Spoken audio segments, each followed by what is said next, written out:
The program you are about to hear is largely fiction, science fiction. We make no guarantees, however, how long it will remain fiction. Exploring Tomorrow.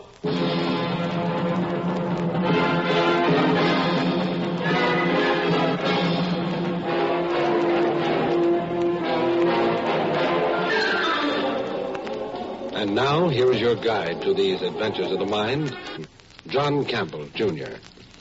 The philosophers down the ages have hassled a long time and with many words about the good, the true, and the beautiful. The true, well, that can be defined pretty objectively. But there's a peculiar thing about beautiful. What is beauty? And in whose terms? Makes it difficult. With the story of The Adventure of the Beauty Queen, which stars Miss Charlotte Sheffield, Miss United States of 1958.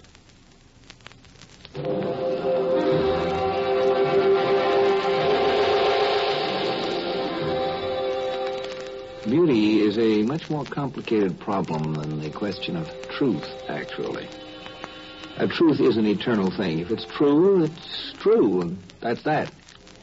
But beauty is appropriate. It changes as the situations change.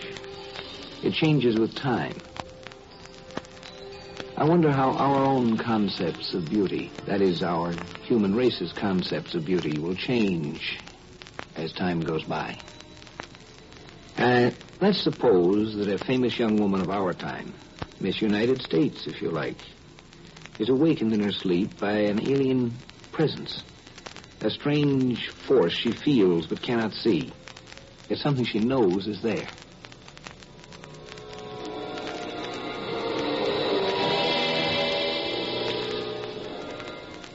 Who are you?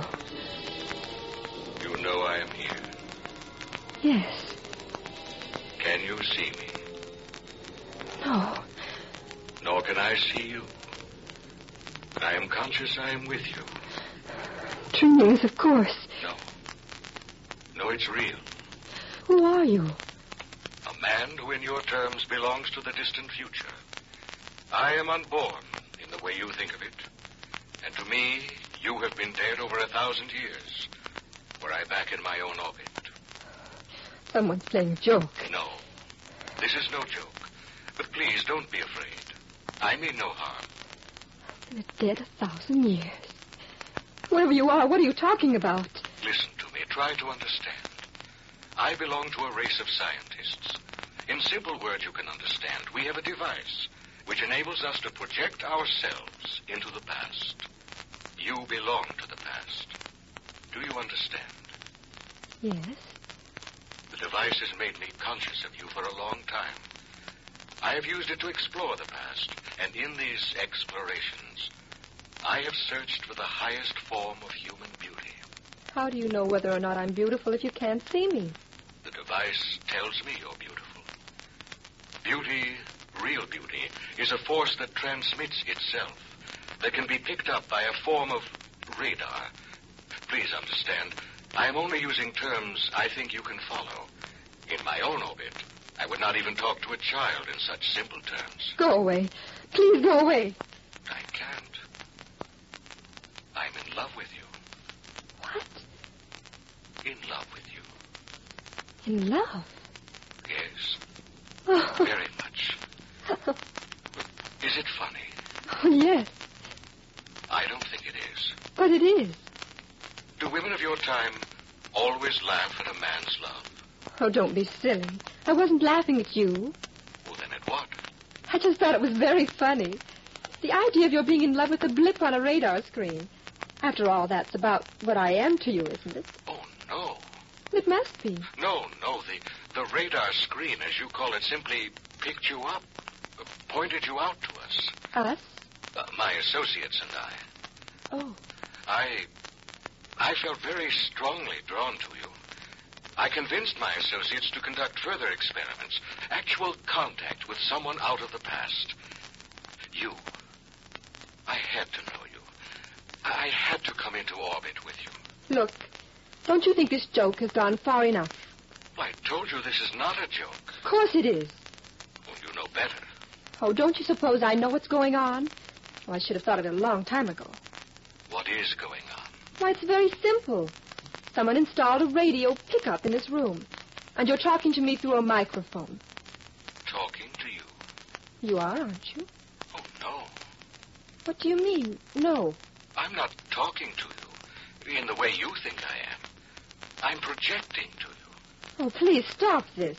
But it's not your voice I hear. I'm receiving impulses from you, not actual words. The device I mentioned interprets the nature of your impulses, translates them into my language. It does the same for you. It's true. I don't hear your voice. Not as a sound, I mean. You begin to realize. Please stop. No, don't be afraid. Don't be afraid. You must be insane to say that. I'm scared out of my life. I want to scream. I'm afraid to. I'm not even sure I'm awake. I'm not even sure I'm alive. You're alive. In your century. Now, understand what I'm telling you. In a moment, you'll be drawn out of your orbit, projected into the future, into my orbit. I want to see you. I want to see if you're as beautiful as your impulses say you are. If you are, I'm afraid I'll keep you where I am in the future. No, I don't believe any of it. You're mad. Whoever you are, you're quite insane.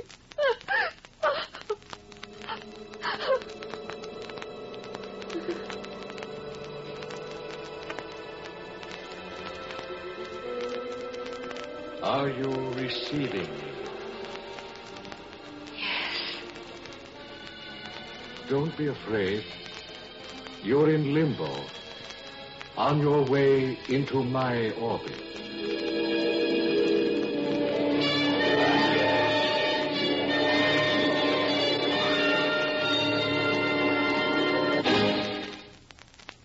Exploring Tomorrow continues in just a moment. All of us, as American citizens, believe in our inherent liberties and freedoms, such as the freedom of the individual to choose and elect his own national representatives. It has been said that there is only one ruling class in America, the people themselves, who, through their vote, have established the law of our land. The real importance of this freedom depends on our accepting the responsibility not only to know what we are voting for or against, but also to choose our leaders for the best interests of the nation. So, accept your responsibility and ensure your freedom.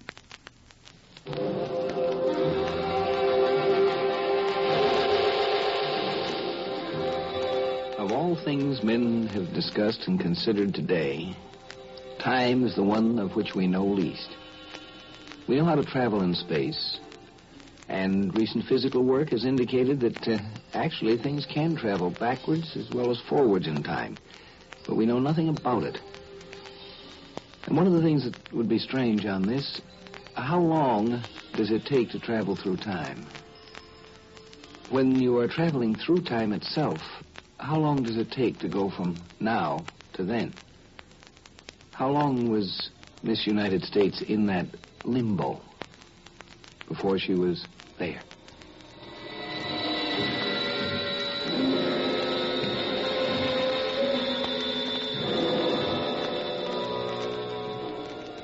I'm talking to you.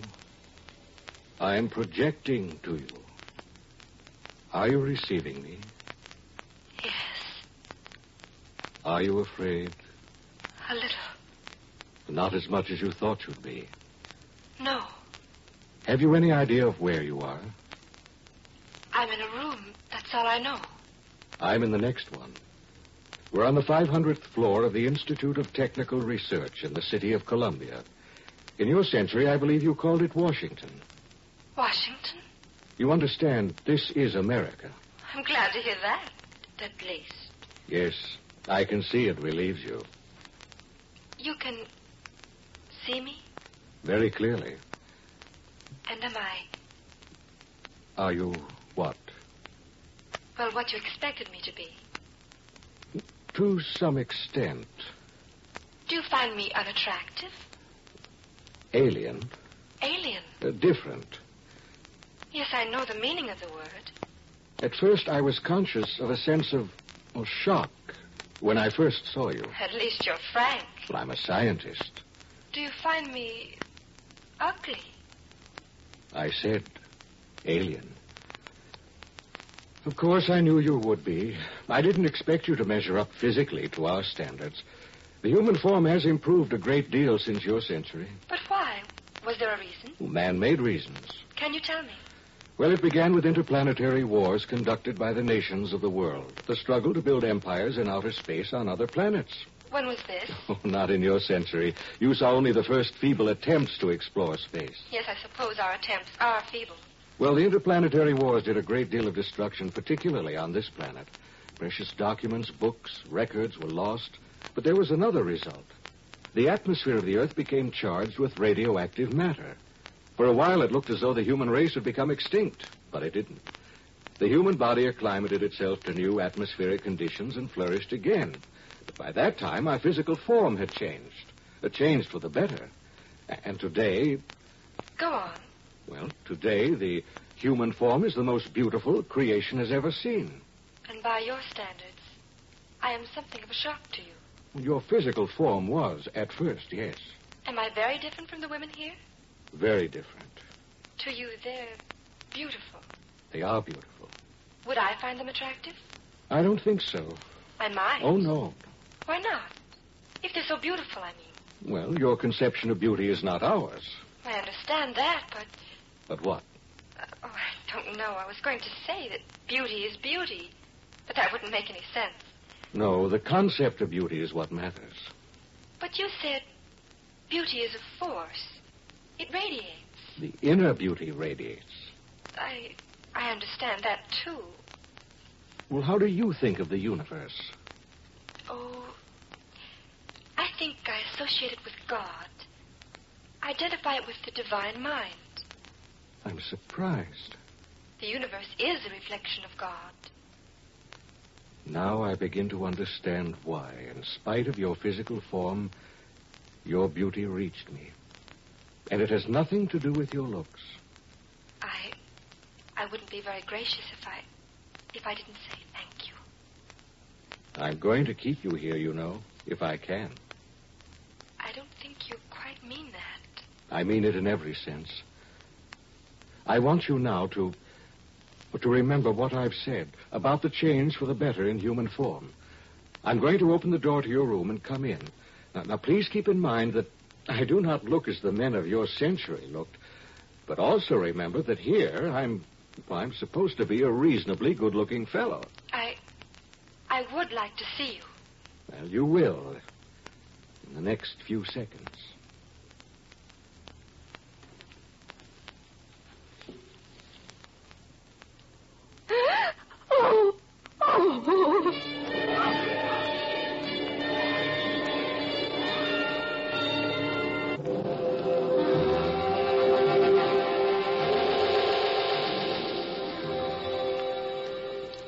That which is beautiful and befitting, appropriate, depends on the environment it's in.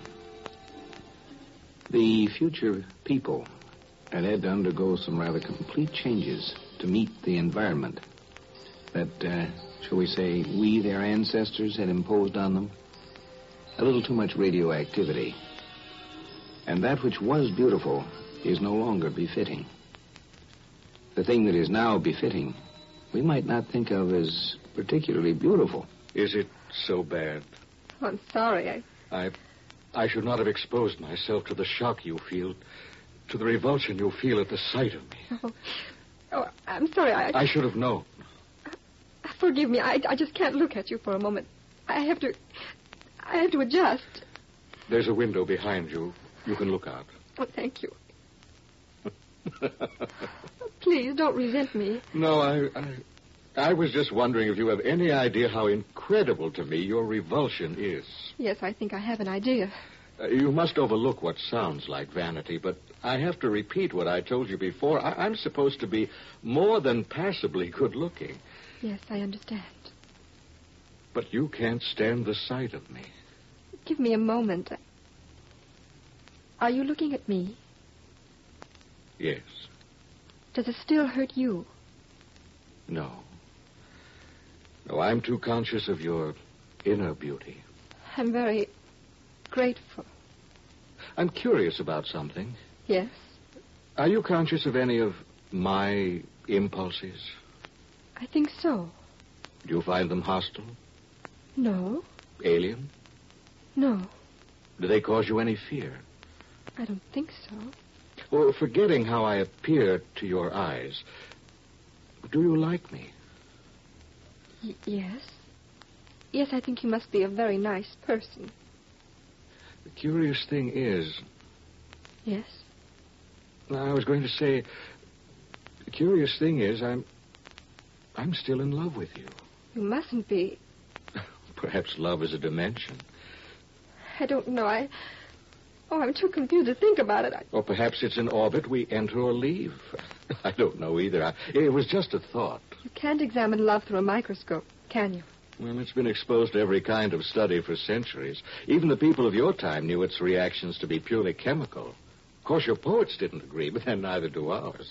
Do you have poets? Oh, yes, we have them. They resist us. They call themselves the last human barrier against science. They refuse to understand what basic science is. What is it? Well, isn't it man's eternal craving to find out more about the universe, or the divine mind? Let me go back. Go back? Please. How can you even want to go back? Look, what do you see through that window? Nothing but beauty. Miles of emerald green fields with cities that sparkle like diamonds rising out of them. Nothing but prosperity. Prosperity and peace. And you want to go back to your miserable century? To my people. To my own people. I belong with them. I don't belong here. I'll tell you something. We're being observed, listened to by my associates. Observed? Well, the final decision must come from them. I'm as much a part of this experiment as you are, even though it was my idea. My idea. My idea. My idea. Now that we've succeeded in drawing you out of your orbit into ours, I don't think our science will release you. We can learn a great deal from you about the things of your century. Besides, I love you. I want to keep you here. Please. Please don't touch me. Please don't touch me.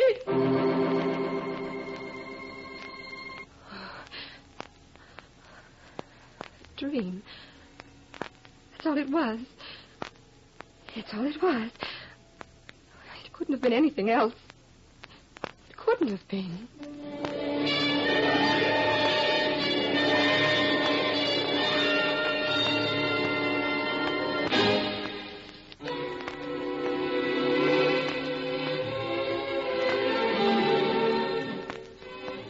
There are parts of beauty that are eternal, that are not like the physical that changes, but the beauty of a true and honest personality. This sort of beauty, that will endure. There are things that you can rely on as time goes by. Woman needs man, man must have his mate. On this you can rely.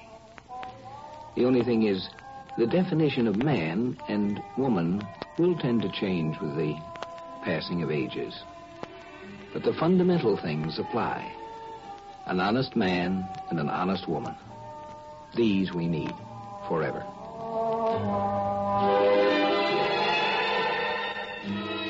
Join us for a fascinating adventure in Exploring Tomorrow.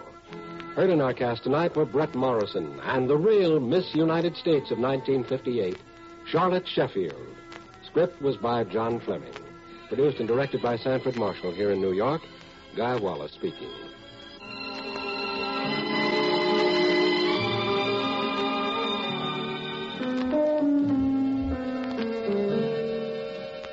We pause now for station identification.